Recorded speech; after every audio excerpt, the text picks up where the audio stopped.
continuación te presentaremos las actividades que la Iglesia Cristiana Wesleyana de Chía tiene para ti. Domingos 10:30 a.m. tenemos nuestro servicio presencial y online.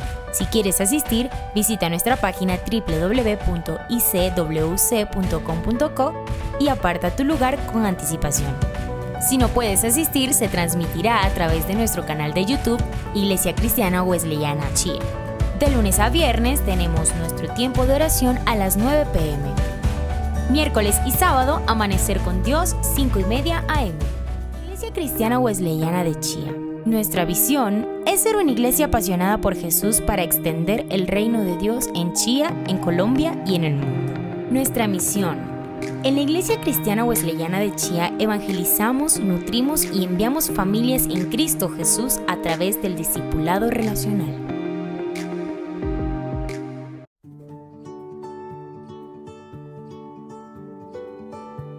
Saludos, hermano en Cristo y estudiante de la Palabra de Dios.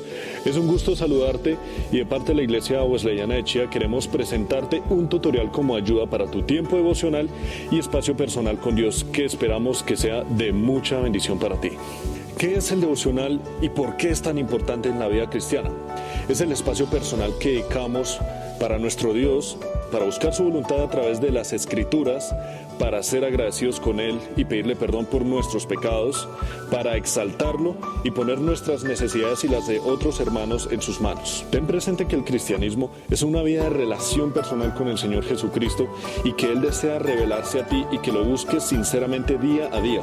Por eso el devocional es una disciplina básica que nos permite conocer, entender y santificarnos más con nuestro buen Dios. ¿Por qué debemos hacer el devocional con el plan lector de la iglesia?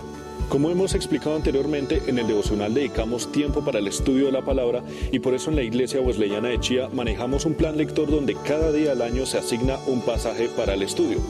Recuerda que la palabra nos ordena a respetar y obedecer a nuestras autoridades eclesiales y debemos movernos en un mismo sentir y en una misma revelación común para todos los hermanos. ¿Cómo empezar a hacer el tiempo devocional? En primer lugar, es muy importante buscar un espacio con suficiente privacidad y disponer del suficiente tiempo para conectarnos con Dios, teniendo en cuenta lo que el Señor Jesucristo nos enseñaba en Mateo 6, versículo 6, acerca del lugar secreto. Es muy importante conectarnos en oración al principio, pedirle perdón a Dios por si tenemos algún pecado pendiente que interrumpa esa conexión con el Señor y pedirle que su Espíritu Santo llegue a ese lugar y nos permita ser más sensibles a lo que el Señor desea revelar. Una vez que ya has orado al Señor, ya puedes empezar a leer el pasaje del día del plan lector. Recuerda leer muy lentamente y hacerte las siguientes preguntas. En primer lugar, ¿qué me está enseñando este pasaje acerca de Dios y de sus características? ¿Quién es Dios en el pasaje? En segundo lugar, preguntarme quién soy yo a la luz de este pasaje y qué expresa el Señor acerca de mí en este pasaje.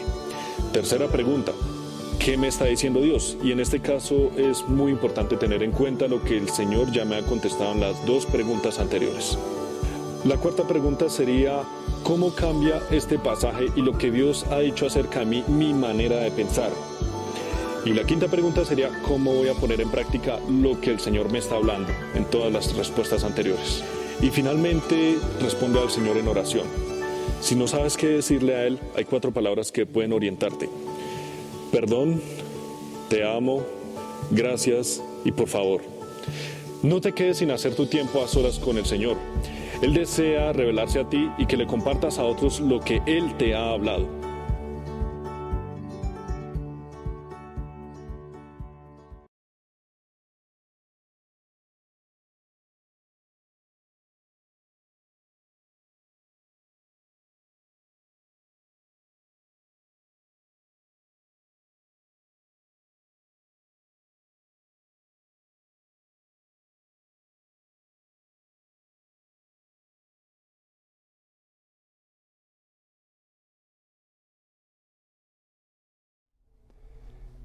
Muy buenas noches, familia wesleyana. Qué bueno encontrarnos a esta hora de la noche y en este día para poder compartir la palabra del Señor. Pero antes de iniciar quisiera recordarles que este sábado tenemos nuestro ayuno congregacional. Entonces están cordialmente invitados. Es nuestro primer ayuno presencial. Estaremos iniciando desde las 5:30 de la mañana hasta las 11 de la mañana. Usted puede venir en el espacio que tenga disponible y tendremos un tiempo bien glorioso. Tenemos invitado al pastor Gerardo Meraya, que nos compartirá la palabra. El título del ayuno es A la luz de Cristo. Entonces, prepárese, querida familia, y asistamos a este ayuno congregacional. Próximo sábado, 5:30 de la mañana en adelante, hasta las 11 de la mañana. Y el próximo domingo, recordemos, tenemos nuestra celebración misionera. Tendremos un invitado con la palabra y también nos enteraremos de lo que está pasando con las misiones en algunas partes del mundo. Traiga una ofrenda especial. Es una oportunidad para poder ser generoso y bendecir a los siervos que están en lejanas tierras compartiendo la palabra, lejos de su cultura, de su familia. De verdad que será un tiempo bien especial. Bueno, pasemos a la palabra en esta noche y vamos a terminar nuestro tema que hemos tratado por ya casi 2 meses alrededor del nombre y títulos del Señor Jesucristo. Conocer sus nombres nos acerca al conocimiento de su persona, su obra y dignidades. Y el tema de hoy es Jesús el Salvador. Jesús el Salvador. Nos da una mayor idea de quién es en realidad Jesús, este tema. Decía un gran predicador del siglo XIX, su cumpleaños se celebra en todo el mundo. En la celebración de su muerte se proyecta la sombra de la cruz en el horizonte de las naciones. Y él preguntaba, ¿quién es? Con esa pregunta el predicador abría todas sus enseñanzas, sus predicaciones, siempre llamando la atención a la persona del Señor Jesucristo. Creo que hoy también debemos nosotros, en todas nuestras oportunidades, llamar la atención hacia la persona de Jesús y evitar que nos desviemos hacia otras cosas. La pregunta fue hecha por el Maestro mismo a sus discípulos y es la siguiente, hablando de preguntas. ¿Quién dicen los hombres que es el Hijo del Hombre? La pregunta es vigente hoy. La respuesta hay que buscarla en la Biblia, en los evangelios escritos por hombres inspirados por el Espíritu Santo de Dios que vivieron con Jesús, que fueron sus discípulos, que vieron su caminar, que fueron testigos de su carácter y su poder. Hoy yo creo que es conveniente seguir el ejemplo de sus discípulos, caminar con Jesús, estar pendientes de esa relación cercana e íntima con Él, para poder conocerle cada día más. El Evangelio inicia con la siguiente declaración: libro de la genealogía de Jesucristo, hijo de David, hijo de Abraham, en Mateo capítulo 1, versículo 1. El Evangelio son las buenas nuevas de salvación y Mateo abre de esta manera su narración. Jesucristo viene del hebreo Yeshua, que significa el Señor es salvación, y Cristos significa el ungido y es equivalente a la palabra hebrea Mesías en español. Cuando Mateo se refería a Jesús como hijo de David, enfoca en tomar su linaje real hasta llegar al comienzo de la nación en el pacto abrahámico, en que es que desde el Antiguo Testamento Dios se revela como la fuente de salvación. Desde el Antiguo Testamento siempre se muestra a Dios como la fuente de la salvación. Es el Salvador y libertador de Israel.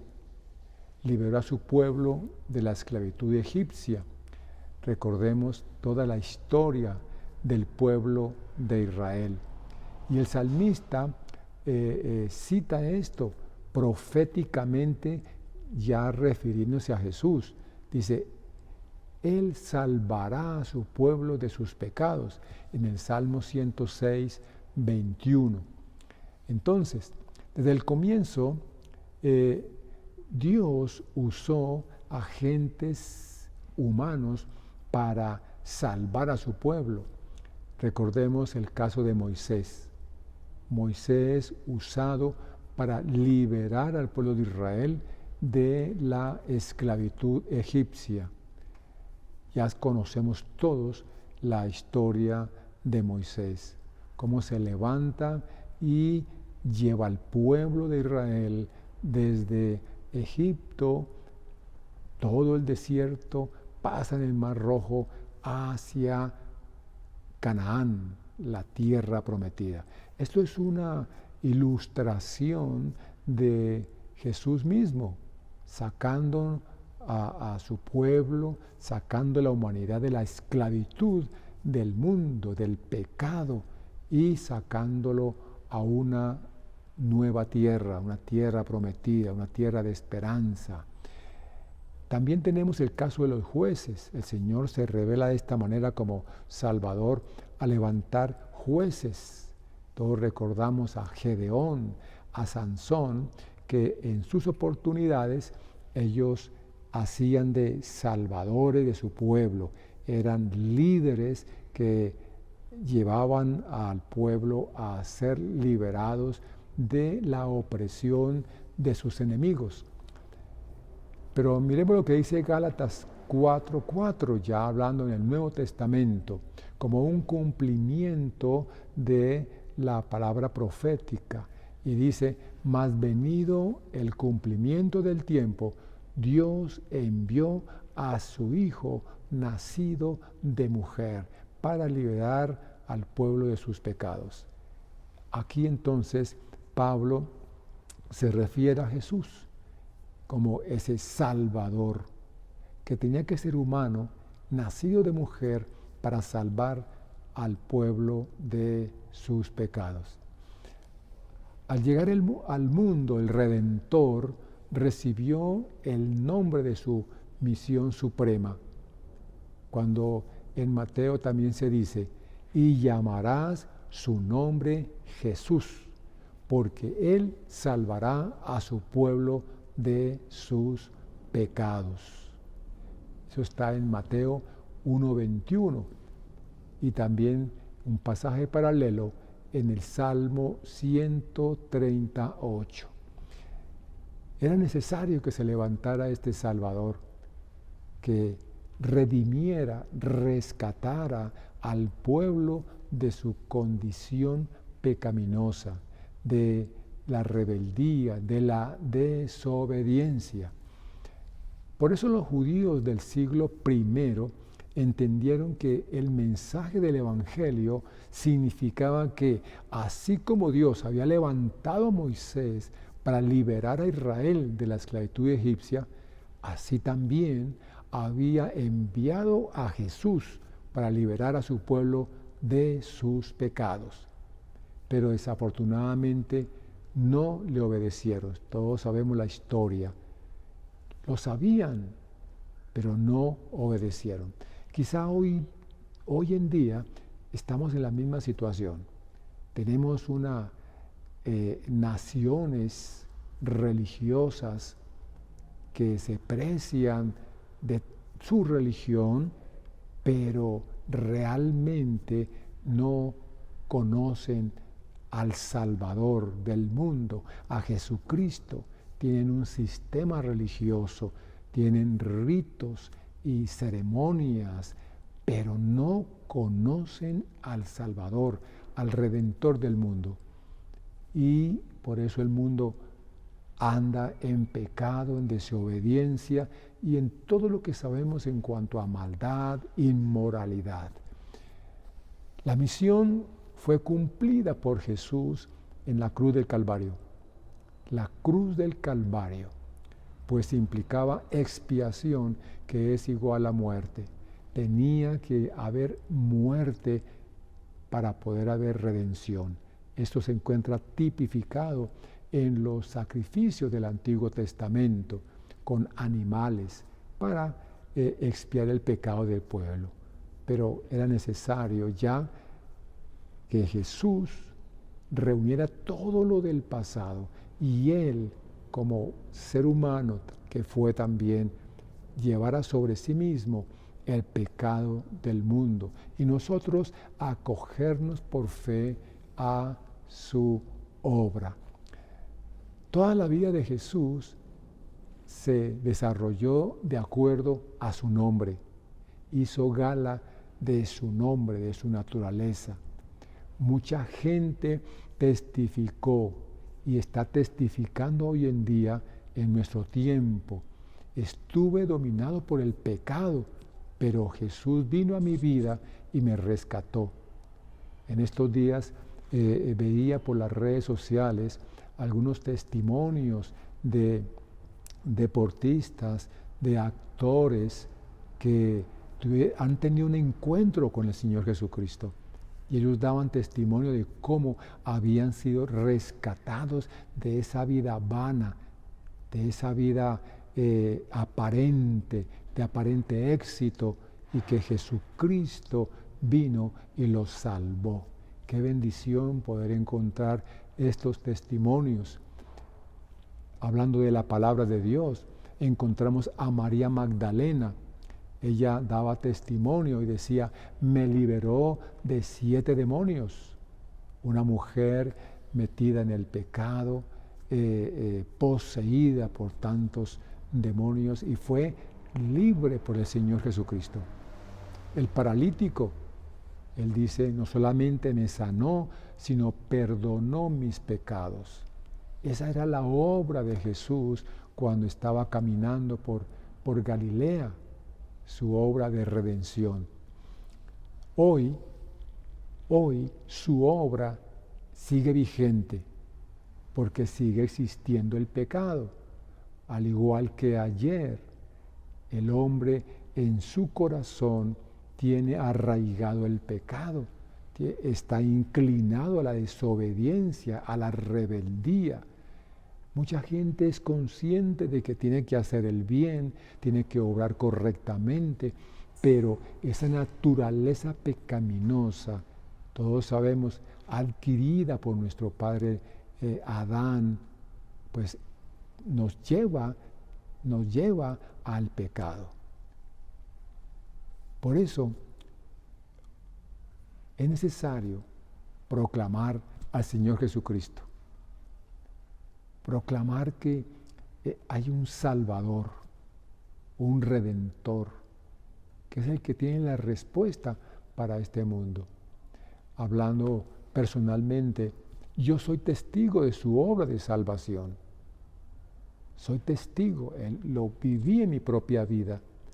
Quizá como nombré a María Magdalena, al paralítico y contemporáneamente a actores, personas comunes y corrientes, testifican. Y yo puedo testificar de la obra de Jesucristo en mi propia vida. Yo testifico. Estaba hace más de 40 años, hace que estaba perdido en diferentes áreas de mi vida y un día acepté la invitación de un familiar a una iglesia cristiana, una iglesia sencilla, humilde, y allí la palabra expuesta por un pastor confrontó mi vida y me mostró que como estaba llevando mi vida estaba mal, que en palabras más o menos que decía el predicador, rumbo al infierno. La invitación era a venir a Jesús, venir a Él, que podía, el único que podía cambiar de rumbo mi vida era Jesucristo. Una noche fría, lluviosa, en esa sencilla iglesia cristiana acepté, reconocí que necesitaba de Jesús en mi vida. Tenía una religión, pero no tenía esa paz que Dios da, no tenía seguridad de una salvación, de una vida eterna, no sabía qué pasaba más allá de la muerte.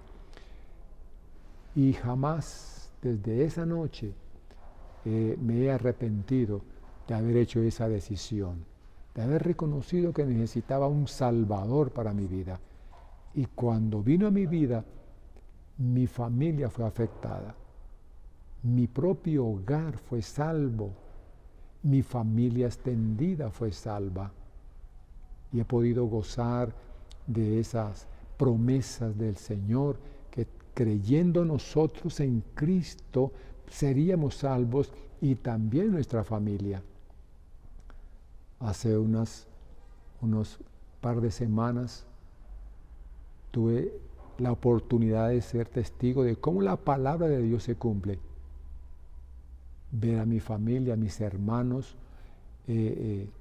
alrededor de una sobrina misionera que se casaba. Fue maravilloso cómo la palabra de Dios se cumple, cómo sobrinos han llegado al conocimiento del Señor Jesucristo como Salvador. No hay otro camino, definitivamente, como dice la palabra del Señor. Hoy se necesita conocer a Jesús como el Salvador del mundo. El mundo no necesita de grandes políticos, no necesita de científicos, de exploradores espaciales, de sabios economistas para darle un vuelco al mundo. Hoy el mundo necesita del Salvador, del Redentor. Ese Redentor que vuelva el corazón de los hijos hacia los padres y de los padres hacia los hijos, para que ame a su prójimo, pero sobre todo que encamine su corazón a Dios el Padre eterno, el Altísimo, y sea libre del pecado y la condenación. Esa es la mayor necesidad del ser humano. No es la economía, no es la salud, no es una política saludable, no, es la necesidad de un Salvador, de un Redentor. Quiero terminar esta breve enseñanza con una pregunta que quiero dejársela a su consideración, a los que me están oyendo en esta noche, me están viendo en esta noche o verán esta transmisión más adelante. ¿Está dispuesto a entregar su vida al Salvador del mundo? Si no ha hecho nunca una decisión para entregar su vida a Cristo Jesús, hoy yo le invito a que abra su corazón a Jesucristo, el Salvador del mundo, y su vida va a ser cambiada. Solamente de esta manera viene el cambio anhelado, una transformación para las vidas. Se cumple lo que dice el Padre nuestro: venga tu reino y hágase tu voluntad. De verdad que el reino de Dios viene a nuestra vida cuando es Jesucristo el Rey en nuestro corazón, en nuestra vida, y nos sometemos a Él. Usted puede hacer, es una decisión en esta noche, decidirse por Jesús. Pero también hago una pregunta a las personas que de pronto ya conocen de Jesús, conocen de Él, de ese Salvador. ¿Cómo está su vida en este momento? ¿Está caminando conforme al ejemplo que nos dejó Jesús? Recordemos que Jesús, más que creyentes, estaba buscando discípulos, seguidores que lo hicieran de cerca, con una decisión firme. De verdad que es necesario, si usted no conoce de Jesús, a hacer una decisión por Él en esta oportunidad. Y si ya lo conoce, andar conforme a sus enseñanzas. Bueno, dejo esas dos preguntas para ustedes en esta oportunidad. Permítanme hacer una oración para pedir que el Señor se revele a sus vidas. Con los nombres que hemos estudiado, podemos tener una oportunidad más de conocer más de quién es Jesucristo. Ya lo hemos visto por sus nombres, por sus atributos, por sus dignidades. Padre, en el nombre de Jesús, yo te pido en esta noche que tú te reveles en forma especial a cada oyente, Señor, para que tu persona sea impactando las vidas. Hay necesidad de ti, Señor Jesucristo, como Salvador del mundo. Y también, oh Dios, para que todos aquellos que estén caminando en tu camino, pero que no han tenido una experiencia profunda contigo, la tengan, Señor, de tal manera que sean decisiones radicales. Muchas gracias te doy en esta noche, pero también pido en esta hora por sanidad, para las personas que están pasando por un momento de sanidad, de enfermedad, que tú seas colocando tu mano, Señor, de sanidad en los cuerpos, en las mentes, en las emociones. Oh Dios, glorifícate, Señor, te lo pido en esta hora, en el nombre poderoso de Cristo Jesús. Amén. Amén. Bueno, querida familia y amigos, bendiciones para todos.